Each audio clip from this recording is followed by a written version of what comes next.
नमस्कार। सुबह सवेरे में आप सभी दर्शकों का हार्दिक स्वागत है। मैं हूं आपके साथ श्वेता शर्मा। चलिए बुलेटिन की शुरुआत अहम खबरों के साथ। तो भारतीय जनता पार्टी ने पीएम नरेंद्र मोदी की हैट्रिक सुनिश्चित करने के लिए 2024 के लोकसभा चुनावों पर अपनी नजर टिका दी है। मध्य प्रदेश विधानसभा में शानदार जीत के बाद अब भाजपा लोकसभा चुनाव की तैयारियों में जुट गई है। वहीं सीहोर के क्रिसेंट रिसोर्ट में आरएसएस और बीजेपी की बड़ी बैठक होने जा रही है। बैठक में लोकसभा चुनाव समेत कई अहम मुद्दों पर मंथन होगा। इस बैठक में संघ के प्रमुख नेता अरुण कुमार दीपक विश्पुते, बीजेपी के राष्ट्रीय संगठन महामंत्री बीएल संतोष, संगठन महामंत्री हितानंद शर्मा, भाजपा प्रदेश अध्यक्ष VD Sharma, CM doctor Mohan Yadav और पूर्व सीएम शिवराज सिंह चौहान समेत कई दिग्गज नेता मौजूद रहेंगे। इस बैठक में लोकसभा चुनाव के साथ साथ 22 जनवरी को अयोध्या में होने वाली प्राण प्रतिष्ठा कार्यक्रम को लेकर भी चर्चा होगी।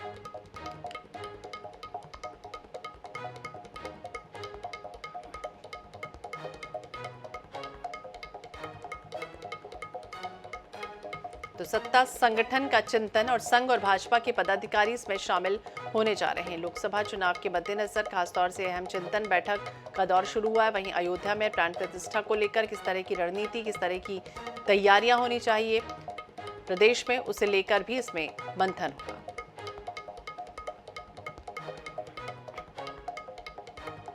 तो आरएसएस और बीजेपी संगठन तमाम वो पहलुओं पर चर्चा करने जा रहे हैं। इसमें सीएम डॉक्टर मोहन यादव, पूर्व सीएम शिवराज सिंह चौहान भी सम्मिलित रहेंगे। प्रदेश अध्यक्ष वीडी शर्मा इसमें मौजूद रहेंगे।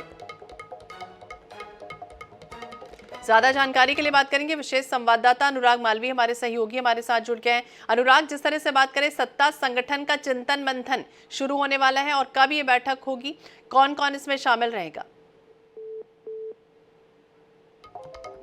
तकनीकी कारणों की वजह से अनुराग संपर्क नहीं हो पाया। बता दें, सत्ता संगठन का चिंतन मंथन शुरू होने वाला है और यह अहम बैठक भी होने जा रही है जिसमें कई तरह की रणनीति और विचार विमर्श एक तरह से होगा। तो सत्ता और संगठन यानी आरएसएस और बीजेपी पूरी तरह से फोकस है आने वाले समय के लिए लोकसभा चुनाव के मद्देनजर।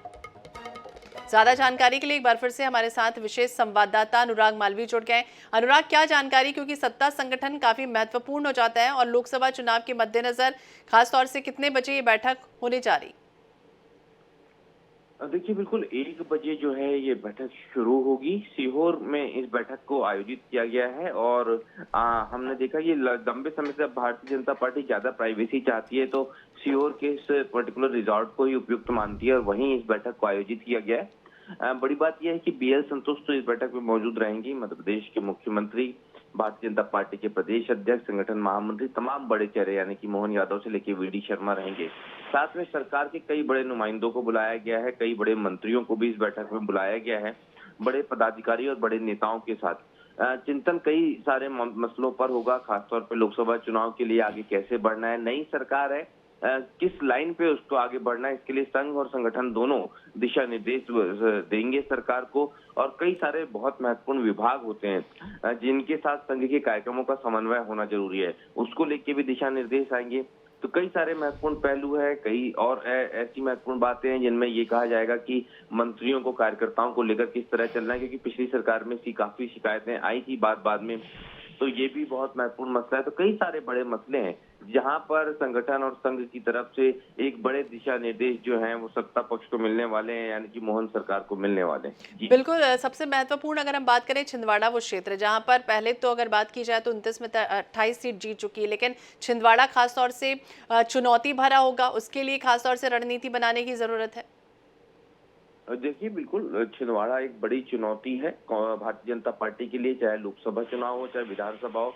एकमात्र लोकसभा सीट है, सभी विधानसभा सीटों पे छिंदवाड़ा में भाजपा कांग्रेस जीती है, तो एक वो अलग से इसमें मंथन जरूर हो सकता है। लेकिन साथ में ट्राइबल सीट जिसमें छिंदवाड़ा भी इंक्लूड है, झाबुआ और बालाघाट, जहां पे काफी पिछड़ी है भारतीय जनता पार्टी, यहाँ की सीटों को लेकर भी जरूर अलग से एक विषय होगा कि किस तरह से यहाँ पर लोकसभा की तैयारी करनी है। जी, तो बिल्कुल ये तमाम वो विषय हो सकते हैं अनुराग में बता रहे हैं जिस पर चिंतन और मंथन होगा। बहुत बहुत शुक्रिया तमाम जानकारी के लिए।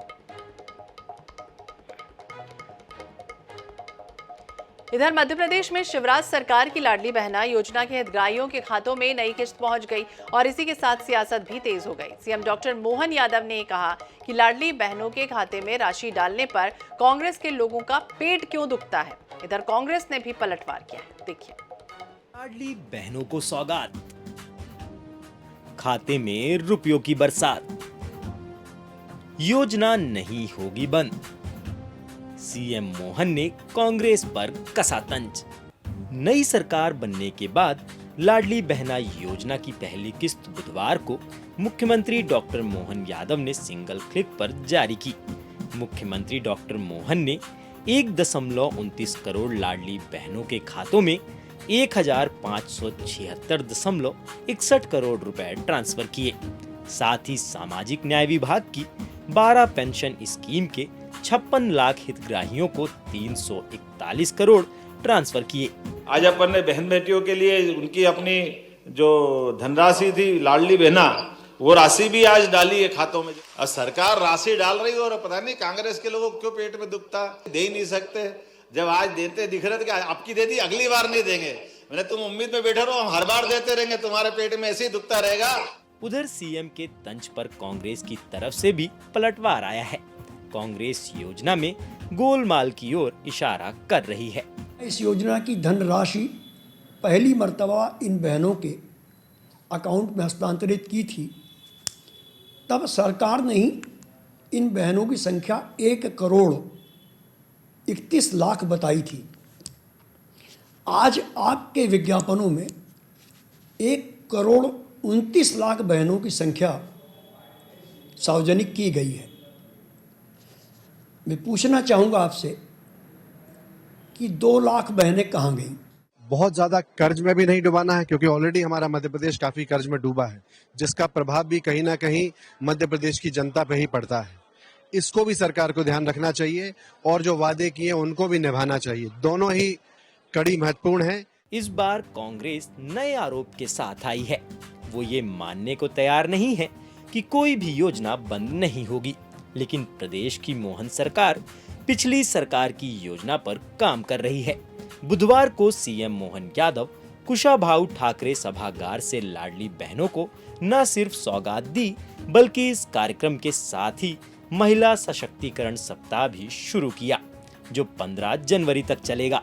इसे मकर संक्रांति उत्सव नाम दिया गया है। Bureau report, INS 24/7 Bhopal.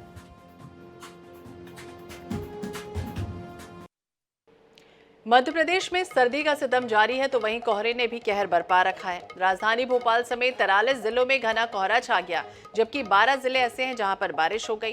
Gwalior में कोल्ड डे रहा, तो रायसेन, सागर, दमोह, उमरिया, खजुराहो, रतलाम और शाजापुर की बात की जाए तो सर्द हवा के चलते लोग ठिठुरने पर मजबूर हैं। भोपाल में भी अधिकतम तापमान में गिरावट आई है, तो राजधानी में तापमान 17.9 डिग्री सेंटीग्रेड दर्ज किया गया।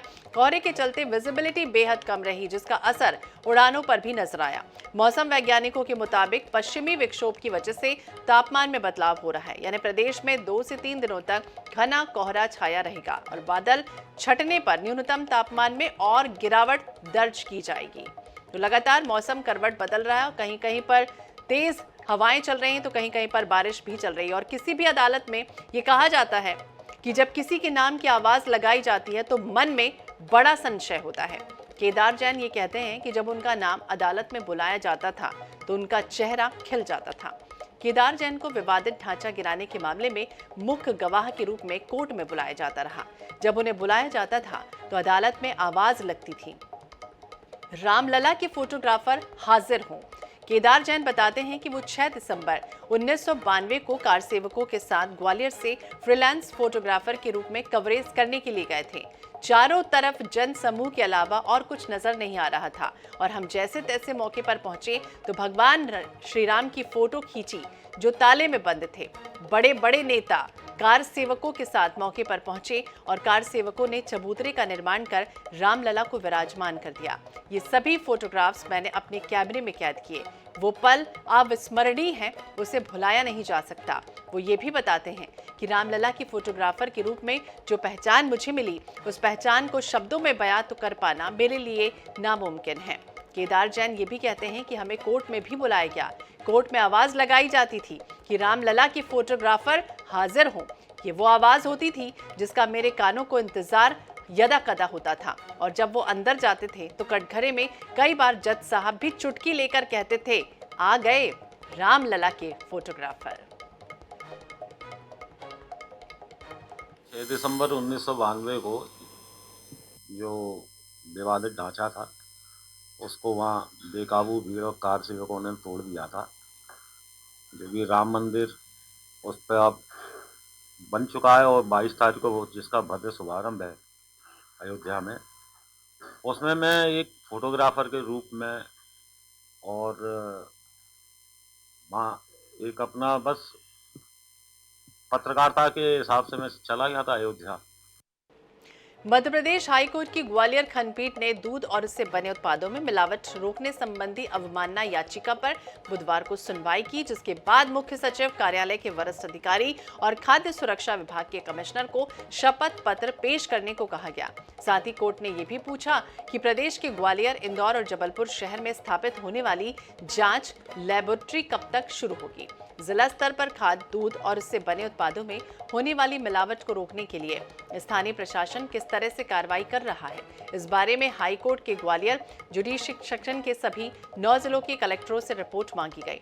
खाद्य पदार्थों में मिलावट रोकने के लिए जन जागरूकता अभियान चलाने जिला प्रशासन ने अब तक कौन-कौन से कदम उठाए हैं, ये भी रिपोर्ट कोर्ट में मांगी है और इस पूरे मामले में अगली सुनवाई 24 जनवरी को होगी।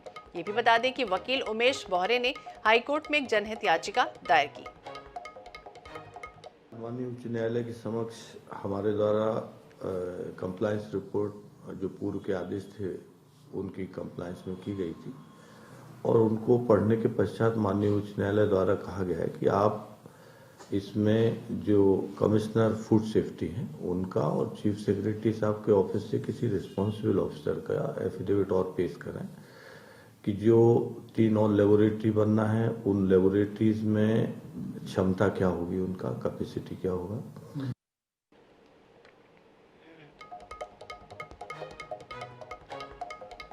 और खबरों का सिलसिला लगातार जारी रहेगा। वक्त तो चला एक छोटे से ब्रेक का, फौरन लौटेंगे।